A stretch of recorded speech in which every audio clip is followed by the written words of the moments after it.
Episode kali ini berjudul Aku di Mana, Malam Mencekam Gunung Guntur, yang ditulis oleh @nyata74042956. Yang ingin membacanya langsung bisa di Twitter beliau dan follow akun beliau juga. Link nanti saya sertakan di deskripsi. Yuk kita mulai ceritanya.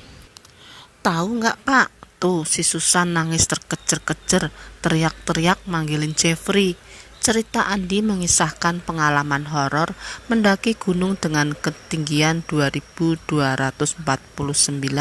mdpl di tahun 2007 silam. Guntur, begitulah nama yang diberikan masyarakat setempat untuk mendeskripsikan gemuruh dari gunung terkait yang sangat mirip dengan suara guntur di kala hujan. Belakangan ini nama Guntur kembali hits, bukan sekedar karena keadaannya yang asri bagi para pemuja dunia pendakian, namun lebih dikarenakan maraknya pemberitaan tentang seorang remaja yang beberapa minggu lalu sempat hilang di sana. Kisah ini menjadi sorotan hangat bagi para pencinta dunia perklinikan, tak terkecuali Anda yang saat ini pun mampir untuk memanjakan penerawangan tentang mereka yang tak kasat mata. Namun jauh dari kisah horor, itu membanjiri kanal-kanal situs berita, bahkan sosmed saat ini. 5 sekawan Jeffrey, Andi, James, Susan, dan Putri sudah lebih dulu menjadi saksi hidup akan keangkeran gunung yang berada di Garut tersebut. Hujan yang sedari pagi tadi meraung membasahi daerah Jabodetabek sepertinya tidak akan reda dalam waktu singkat ini. Keadaan warung Pak Agung terisi oleh karyawan tempat diriku bekerja. Banyak rekan sejabat yang mampir ke sana guna menikmati secangkir kopi sembari menunggu tetesan air yang turun dengan derasnya di sore itu. Saat itu telingaku terfokus kepada apa yang Andi ceritakan kepada bosnya, yaitu Pak Wiro. Kedua orang tersebut merupakan rekan sejawat namun berada di divisi berbeda. Andi tampak kusyuk mengisahkan pengalaman horor di tahun 2007 kala mencoba menaklukkan puncak Gunung Guntur bersama 4 orang lainnya yang notabene-nya juga teman-teman kerjaku di kantor. Kisah ini real tadi sore, yaitu pada tanggal 28 Oktober 2021. Saya dengarkan sendiri dari narasumbernya. Awalnya kisah yang diceritakan Andi agak membosankan, tak ubahnya pengalaman horor tersesat yang sangat mainstream terjadi di dunia pendakian. Wajar saya sedikit berkata seperti itu, karena saya pribadi juga salah satu pencinta pendakian gunung. Namun selang 10 menit dia bercerita, tatkala kisah itu mulai menonjolkan sisi lainnya yang jauh lebih kelam. Aku malah langsung memotong perkataannya sore tadi. Serius lu Di? Tanyaku keheranan tatkala dia mengisahkan mereka memasuki kampung goib dan hampir mati di sana. Demi Mas, ujarnya sembari mengangkat 2 jarinya seolah jujur bersumpah. Malam itu benar-benar malam mencekam bagi kami di Gunung Guntur, jelasnya sembari mulai mengisahkan apa yang sebenarnya terjadi di tahun 2007 itu. Awal menceritakan Andi sudah memasuki fase horor yang terlalu dini dimulai. Januari 2007, sekitaran jam 11 malam, mereka berlima tiba di kaki Gunung Guntur, tempat yang menjadi batas akhir antara pemukiman penduduk dengan wilayah konservasi kawasan gunung tersebut. Saat itu hari Minggu, keadaan cukup sepi. Pos penjagaan terlihat kosong melompong bak bangunan angker yang ditinggal pemiliknya. Beberapa warung milik warga masih terlihat terjaga dengan pemilik yang hampir rata-rata tertidur pulas, larut dalam gemericik hujan deras kala itu.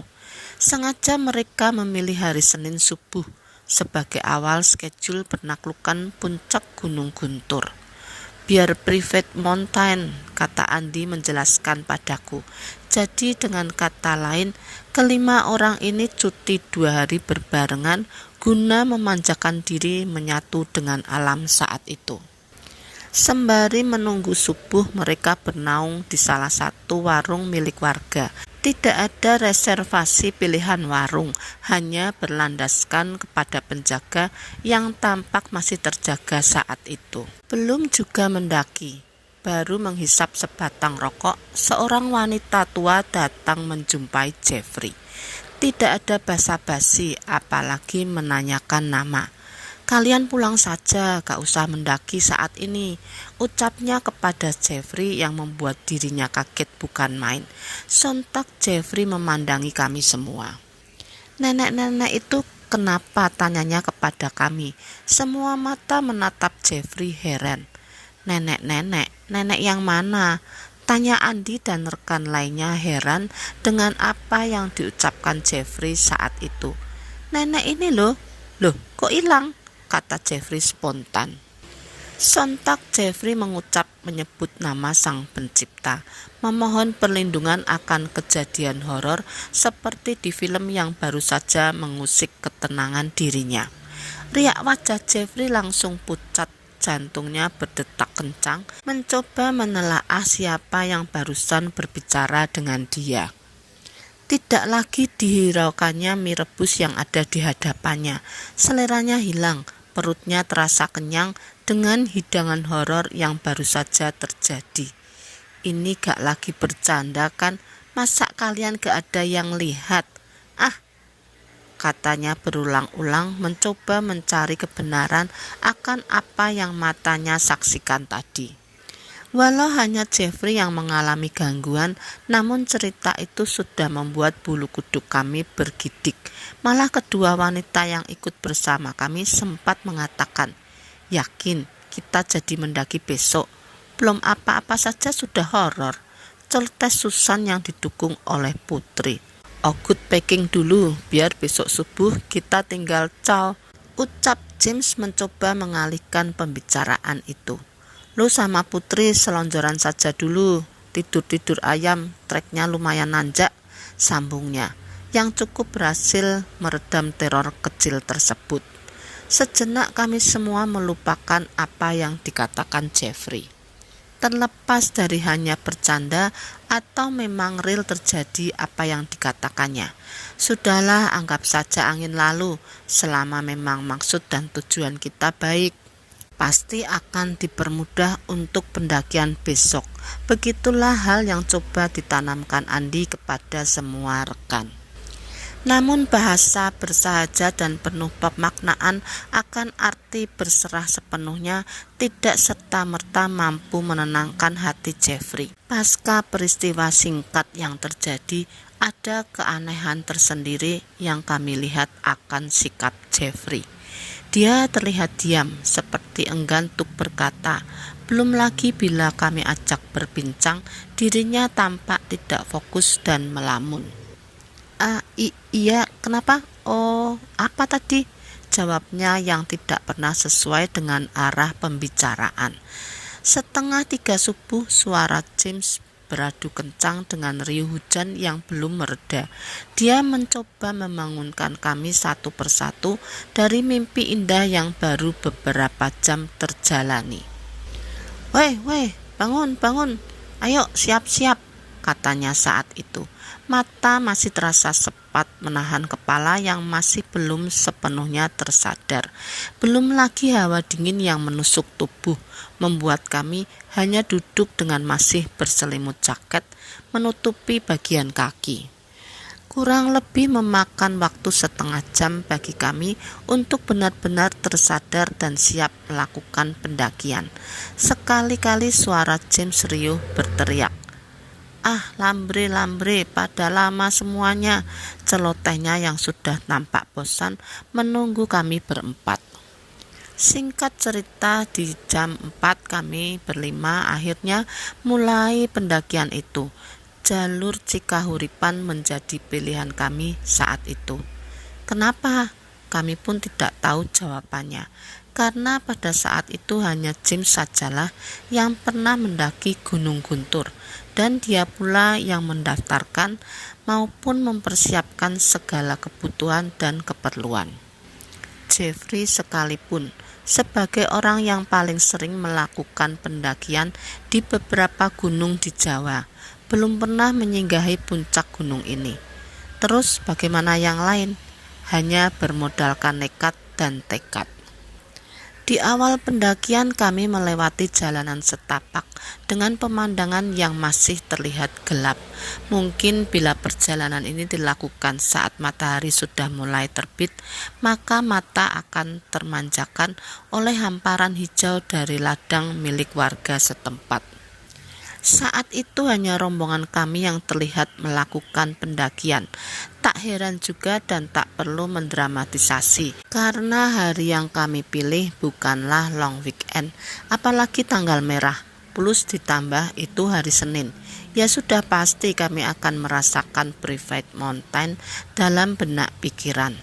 Kurang lebih sudah sejam kami intens berjalan tanpa jeda. Susan menjadi orang yang agak ribet kala itu. Wajar saja dengan jalur yang agak licin, habis diguyur hujan semalam suntuk.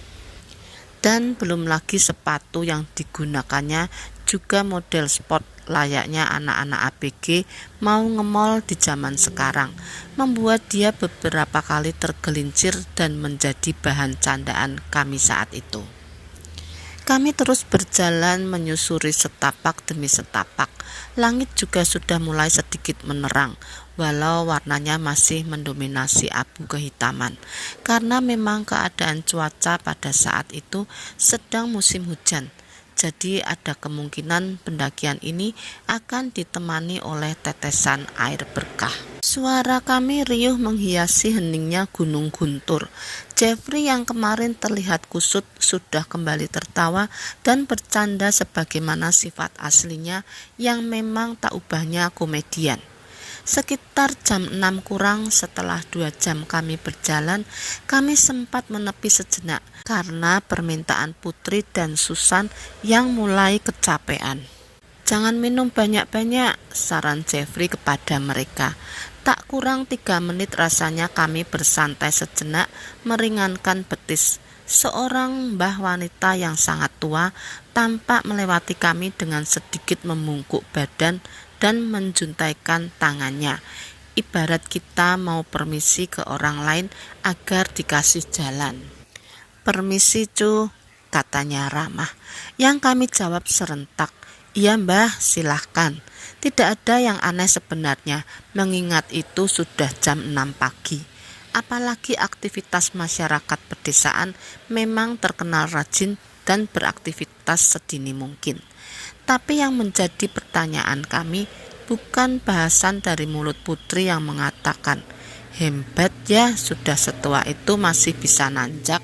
Tapi jam berapa dia naik ke atas sana? Ucap Jeffrey yang langsung kembali berjalan dan membuat kami saling menatap, mencoba mencerna apa yang barusan Jeffrey katakan. Sebab secara logika kami berjalan di jam 4.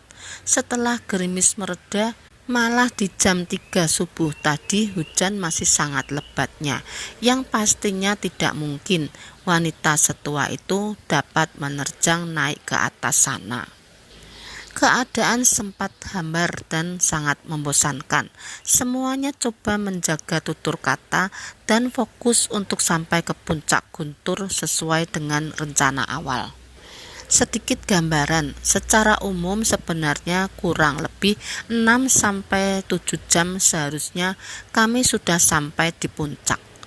Terlebih lama rasanya kami berjalan dan hanya sedikit waktu kami luangkan beristirahat. Namun 5 jam berjalan pos 1 pun tak kunjung tampak.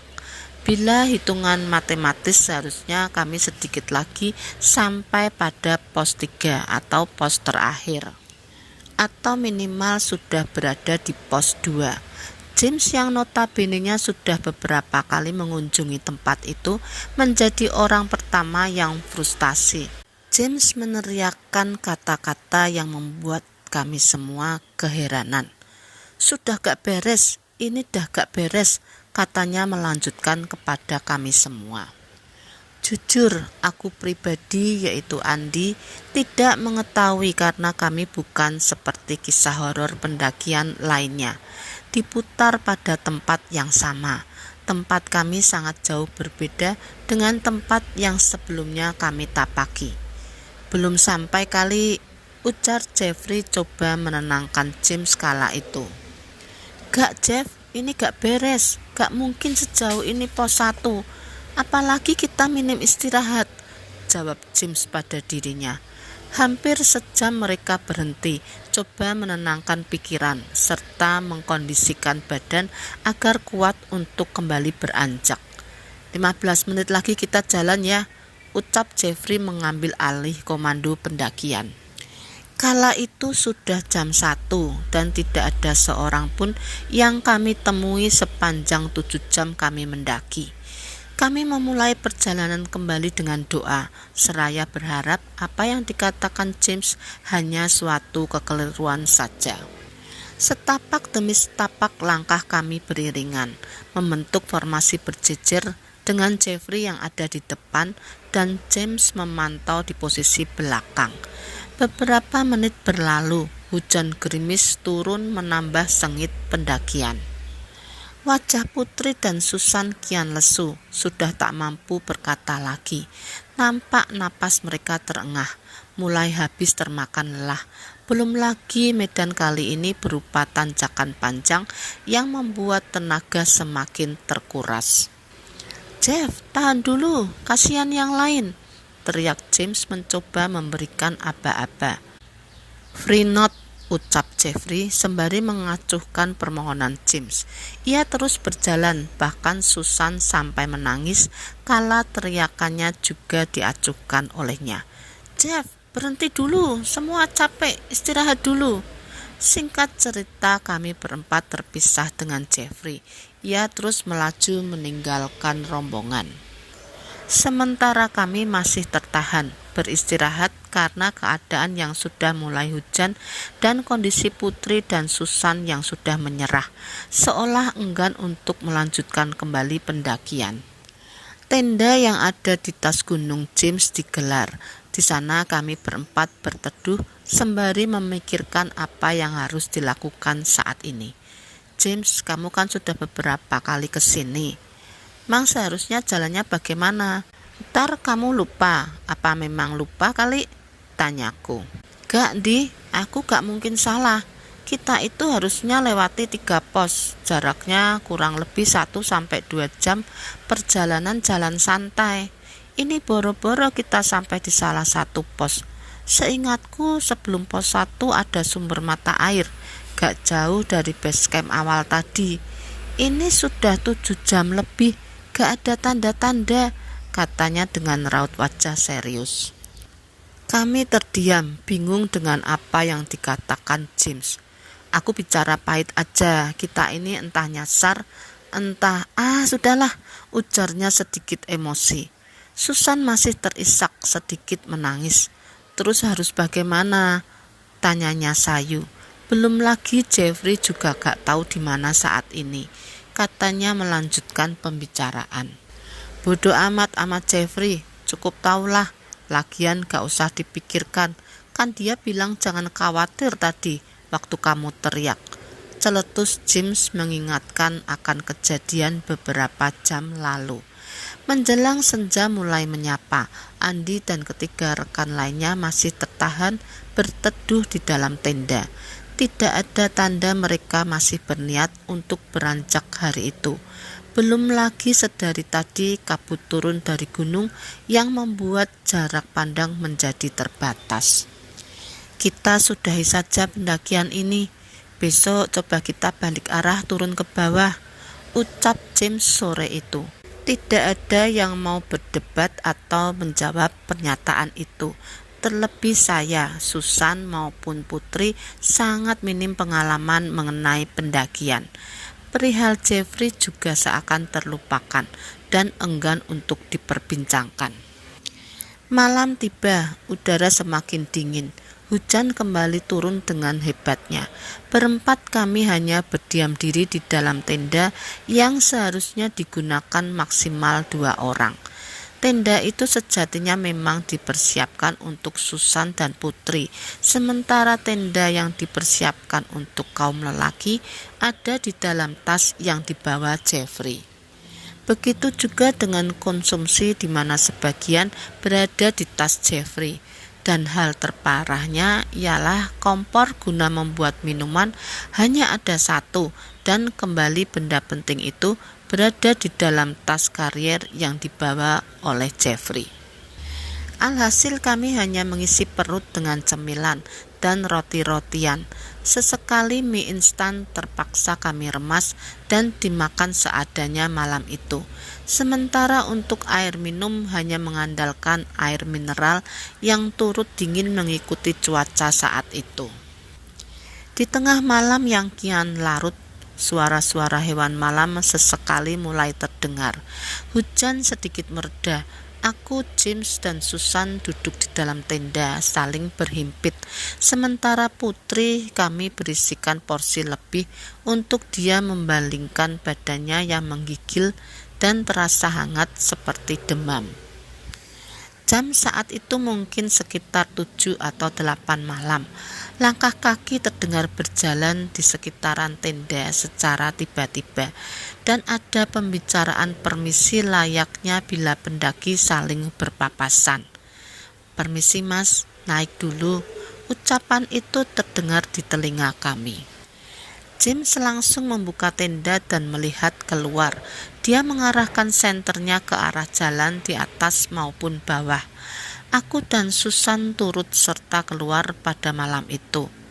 "Kok ndak ada ya Di?" tanya James dengan wajah bingung. "Tadi kalian dengarkan?" ucapnya kembali. Saat itu Susan seketika memegang erat tanganku. "Kita masuk saja," ucapnya gelagapan terbata-bata memaksa aku untuk masuk. "James, buruan masuk," ucapnya kembali dari dalam tenda, seolah memberikan tanda, dan kabut kembali turun dari atas gunung, sepintas menghilangkan James dari pandangan kami. Susan semakin kencang menggenggam erat tanganku. "Suruh James masuk, suruh masuk, cepat," pintanya. "Kamu kenapa, San?" tanyaku keheranan sembari melangkah keluar tenda. Dan benar saja, apa yang menjadi ketakutan Susan seakan terjadi. Tidak kutemui James saat itu. Beberapa kali aku coba menyenter dan nihil hasil keberadaannya. "James, lu di mana? Masuk tenda dulu," teriakku berkali-kali tanpa ada balasan darinya. "Susan, kamu kenapa? Mang, kamu lihat apa?" tanyaku keheranan melihat tingkahnya yang masih gelagapan ketakutan sedari tadi. Nenek yang tadi pagi ada di depan tenda Di. Matanya hitam semua, mulutnya penuh darah. Aku gak tahu kalian lihat apa gak waktu James ngarahin senter," ucapnya sembari menunjuk satu arah seakan memberitahu di mana dirinya melihat sosok itu.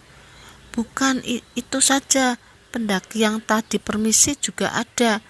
"Ada di mana?" tanyaku menyela pembicaraan. "Deket nenek-nenek itu, mukanya semua sudah hancur. Mereka lambai-lambaikan tangan, kayak manggil Di," ucap Susan yang semakin membuat bulu kuduku merinding. Di tengah keheningan suasana di dalam tenda malam itu, satu suara mengerang mengaung dengan napas yang sangat berat terdengar nyata. Riak wajah memucat seketika terjadi kala aku dan Susan saling bertatap dan menoleh ke arah Putri yang tiba-tiba meronta dan sudah berada dalam posisi duduk. Susan berteriak histeris sementara aku dilanda kebingungan serta takut yang mungkin sudah mencapai batasnya. Tanganku gelagapan mencoba meraih resleting tenda tersebut. "Keluar San, cepat," ujarku sembari menggenggam erat tangan Susan. Kami keluar dari tenda itu meninggalkan Putri sendiri di dalam sana, dan hanya beberapa langkah atau mungkin 1 langkah saja kaki keluar dari tenda itu. Kembali aku dan Susan tertegun melihat keadaan di depan yang semula bebatuan berubah menjadi pandangan perkampungan dengan obor api yang menerangi tempat itu. "Aku di mana?" ucapku frustasi seakan tidak dapat menalar apa yang terjadi. Susan masih terus merangkulku dan menyembunyikan dirinya di balik badanku. Dan kami kembali terkejut tatkala Putri sudah berdiri di belakang. Tidak ada lagi penampakan tenda tempat kami bernaung. Semua terlihat kosong dan tak ubah hamparan kosong. Putri tak berkata apa-apa, dia hanya berjalan, bahkan mengabaikan kami. Tatapannya terlihat kosong menatap pemukiman aneh tersebut. Put, sadar, jangan ke sana," ucap kami yang tidak diindahkan olehnya. "Ditarik Putri," ujar Susan memohon. Spontan mendengar ucapan tersebut, aku berusaha meraih tangan Putri agar dia menghentikan langkahnya masuk lebih jauh ke dalam pemukiman itu. "Put, berhenti," bentakku sembari memegangi tangannya. Putri terhenti sejenak sembari mengalihkan tatapan tajam kepadaku. Tatapan mengerikan dengan bola mata yang seutuhnya berwarna hitam. "Hihihi." Tawanya cekikikan yang seketika membuat aku bergidik dan melepaskan genggaman tanganku dari dirinya. Saat itu Putri sempat mengucapkan sesuatu dengan bahasa daerah seperti bahasa Sunda yang tidak dapat kupahami artinya. Hanya saja dari riak wajah dan mimik dia berbicara, aku dapat mengartikan ucapan itu sebagai sebuah ancaman. Seiring dengan kejadian tersebut, nyala api yang bersumber dari pemukiman gaib terlihat semakin banyak. Samar satu persatu sosok seperti manusia berwajah pucat pasi dengan pakaian yang bisa dibilang sangat jadul, khas pakaian adat zaman dulu, keluar dari rumah yang ada di sana. Dan bagiku pribadi tidak ada yang lebih menyeramkan hingga aku bergidik hebat. Kala aku sadar sosok-sosok itu merupakan sekumpulan manusia manula yang sudah uzur dengan riak wajah yang sangat mengerikan. Mereka berjalan ke arah kami dengan tatapan tajam seakan terusik. Aku melangkah mundur sedikit merangkak, namun tidak dengan Putri. Ia masih berdiri menatap pergerakan pelan yang kulakukan untuk menjauh dari mereka. Aku takut," ucap Susan berbisik terbata padaku. Aku hanya bisa terdiam menatap lurus ke arah Putri dan manusia ujur yang muncul dari kampung gaib tersebut. Susan tetap berada di belakang, bersembunyi di balik tubuhku sembari terus memegang erat baju yang kukenakan. Kembali Putri berbicara kepada kami dengan bahasa daerah yang sama sekali tidak dapat kami pahami. Tangannya menunjuk-nunjuk ke arah kami dengan logat bicara yang seperti membentak. Dan keadaan kian genting, di mana kami seperti dicegat dengan sekumpulan manusia manula yang terlihat membentuk lingkaran seakan mengurung pergerakan kami. Mereka ada di mana-mana dengan tangan memegang obor bambu yang menyala. "Kita gak akan dibakar kan, Di?"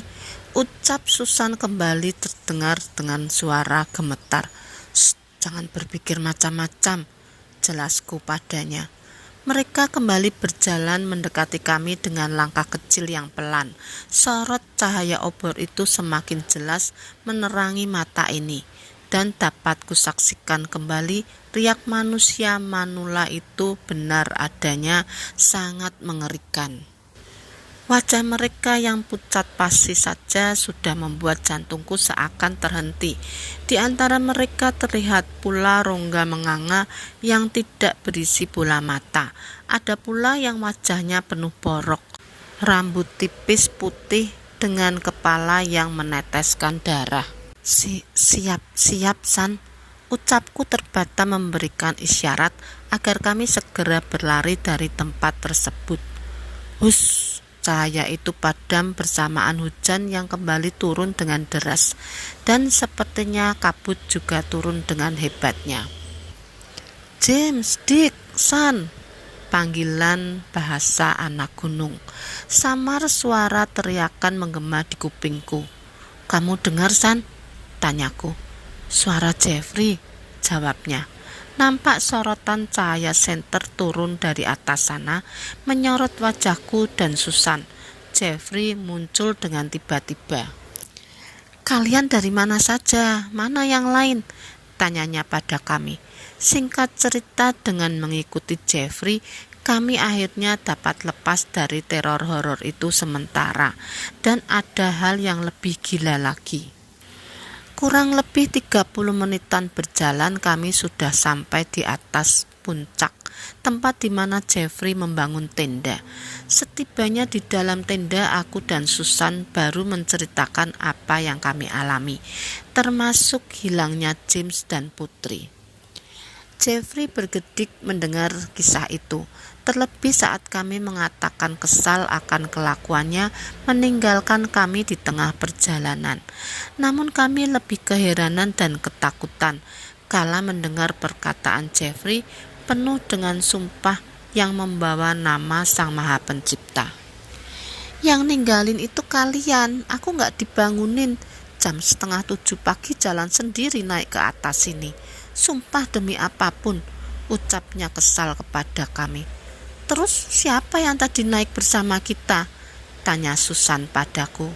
Dan yang lebih menggilangkan, kenapa Jeffrey kembali turun, karena dia diinformasikan oleh 3 orang pendaki. Mas, rombongan 2 cowok dan 2 cewek yang di bawah temanmu bukan? Ucap Jeffrey mengatakan perkataan pendaki yang dia temui. Pendaki itu juga yang menyuruh Jeffrey menjemput ke bawah. Terus di mana pendaki itu sekarang? Aku gak tahu, di tempat ini luas. Entah ngecamp di mana mereka, ya bukan urusanku. Ketus Jeffrey menjawab. Entah jam berapa saat itu, namun yang pasti saat hujan sedikit mereda, Jeffrey kembali turun menyusur kembali ke bawah untuk mencari Putri dan James. Sementara aku disuruh tetap berada di tenda bersama Susan. Kalian jangan kemana-mana, apapun yang terjadi tunggu di tenda saja, ucapnya tegas. Lama Jeffrey meninggalkan kami di sana, malah aku dan Susan terlelap tidur dalam keadaan pakaian yang basah malam itu. Sebelum suara resleting tenda dibuka kembali menyadarkanku. Jeffrey kembali dengan membawa perlengkapan kami, namun tidak dengan Putri dan James. Sampai saat itu James dan Putri tidak berhasil dia temukan. Jeffrey juga sudah terlihat pucat, lelah menyusur. Istirahat saja, Di. Besok pagi kita langsung turun. Coba meminta bantuan, katanya padaku. Kami bangun agak kesiangan, sekitar jam 6-an kami baru turun ke bawah. Sekali-kali kami berteriak memanggil nama James dan Putri, tapi tidak ada tanda keberadaan mereka kami temui. Hingga sekitar jam 1 siang kami sampai di bawah, dan tahu apa yang kami dapati? James dan Putri tertidur lelap di warung tempat kami bernaung semalam. Dan perkataan pemilik warung, kedua orang itu juga tak jauh waktu tiba dengan kami. Turun dengan wajah yang lelah dan langsung tertidur di sana, ucap pemilik warung itu sembari menunjuk mereka. Udah gitu aja, Dik, tanyaku pada Andi. Iya, itu yang kami alami, Mas. Kalau soal James, apa yang terjadi? Itu orang monggo ditanya langsung, ucap Andi padaku. Mataku menatap James dengan gigi sedikit menyengir. Mang, lu kenapa, James? Ucapku berharap James mau melanjutkan cerita tentang itu. Suram bos, ucapnya memulai cerita. Kita mulai dari cerita terakhir Andi melihat James. Saat ada suara langkah permisi dan mereka bertiga, James, Andi, dan Susan keluar dari tenda guna mengecek sekitar. Sudut pandang James. James sebagai aku.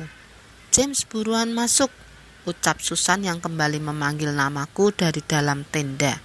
Kabut kembali turun dari atas gunung, namun aku masih penasaran akan suara permisi yang tadi kami dengarkan.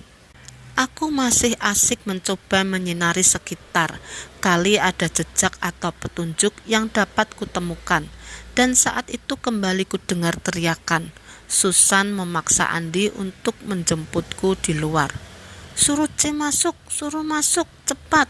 Begitulah perkataannya terdengar di kupingku. Sesaat setelah itu kabut perlahan menghilang dan menyisakan takut di jiwa.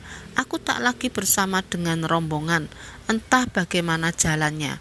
Posisiku saat itu ada di mata air yang ku tahu keberadaannya. Tempat itu seharusnya memang kami lewati di awal sebelum kami menuju pos 1, 2, 3 dan puncak. Yang aku alami tidak se ekstrim Andi dan yang lainnya. Lama aku berdiri di sana, bingung dengan apa yang kulihat. Belum lagi dari arah belakang tidak kujumpai tenda tempat di mana teman-temanku berada. Dari arah depan kulihat 5 orang pria berjalan mendekat ke arahku. Hal pertama yang kulakukan pastinya menyenter ke arah kaki mereka. Semua tampak menapak dan tidak pula wajah mereka terlihat pucat, apalagi dengan riak wajah mengerikan. Sama sekali tidak. Hanya saja baju yang mereka kenakan tak ubahnya pasukan kerajaan Jawa yang kerap kita lihat di film Titi Tinular, lengkap dengan senjata yang menyilang di tangan. Mereka mengarah padaku. Bak kena hipnotis aku terasa linglung. Mas, ikut kita napa, nyuciin diri, ucap salah satu dari mereka. Aku bingung maksud dari perkataan itu, tapi entah kenapa hatiku terus berkata, jangan James. Malah selang perkataan tidak mas yang kukatakan, salah satu dari mereka mengulang perkataan yang sama. Ayo mas, sembari memegang tangan ini. Dan lagi-lagi hal aneh, yang tadinya hanya ada kelima orang itu, tiba-tiba ada satu lagi manusia kerdil berada tepat di samping. Dia menepuk badanku, dan anehnya aku gak merasa kaget. Maaf sebelumnya, manusia ini sekitar setengah meter. Tangannya lengkap, hanya saja seperti hanya bagian jari yang langsung menempel di bahu. Gak ada bagian lengan. Manusia itu berkata, jangan, gak usah ikut, sembari menggerakkan tangannya, memberikan isyarat gak dengan kelima jari yang digoyangkannya. Aku pun gak dapat memastikan berapa lama percakapan itu, dan si manusia kerdil tersebut seakan melarang diri ini. Yang pasti perkataanku saat itu untungnya tidak berubah dan terus berkata tidak, yang membuat kelima orang tersebut akhirnya meninggalkan aku di sana. Seperti yang kukatakan, aku layaknya orang terhipnotis. Saat itu makhluk kerdil itu pun tiba-tiba lenyap, tidak ada di sampingku. Dan anehnya aku gak merasa heran ataupun ketakutan. Yang aku ingat selang aku ditinggal, aku hanya merasakan lelah dan sangat mengantuk, yang akhirnya membuat aku malah tertidur di sana. Singkat cerita, di jam 10-an aku terbangun. Dan tak jauh dari tempat itu, aku lihat juga Putri terlelap tidur dengan pulas. Untung Putri tak dapat menjelaskan apa-apa dan kenapa dia di sana. Hal itu juga yang membuat aku memutuskan untuk turun bersama Putri ke bawah, dengan harapan nanti akan meminta bantuan bila tidak ada info keberadaan akan rekan lainnya. Setibanya di warung tersebut, baik Putri maupun aku lagi-lagi merasa hal yang aneh. Kami malah langsung terlelap seperti tidak memiliki sedikit pun tenaga yang tersisa, dan di mana tahu-tahu ada suara yang membangunkan kami, yaitu suara Andi, Jeffrey, Susan, ucap James menjelaskan padaku. Gak lama bos, selang kami kumpul kembali, kami sempat bersih-bersih, makan-makan sama saling bercerita apa yang terjadi. Kira-kira sejaman lah. Terus yaudah kami langsung pulang balik Tangerang, ucap James menutup ceritanya. Update sedikit perihal sebab akibat adanya teror di Gunung Guntur. Tapi belum tahu kebenarannya ya. Hanya asumsi dari Andi dan James. Gak usah sebut nama ya, tapi salah satu dari mereka merupakan keturunan keraton dan memang kerap sering bersinggungan dengan hal seperti ini dan di hari pendakian itu. Empunya ini tidak menyadari bahwa penjaganya yaitu Corin yang dia pun tidak tahu keberadaannya selama ini ada dan menjaga dirinya, membuat penunggu Gunung Guntur terusik dan tidak senang akan keberadaan makhluk gaib tersebut. Sekian ceritanya teman-teman, terima kasih yang sudah menonton. Jangan lupa subscribe, like, dan komen agar channel aku terus berkembang.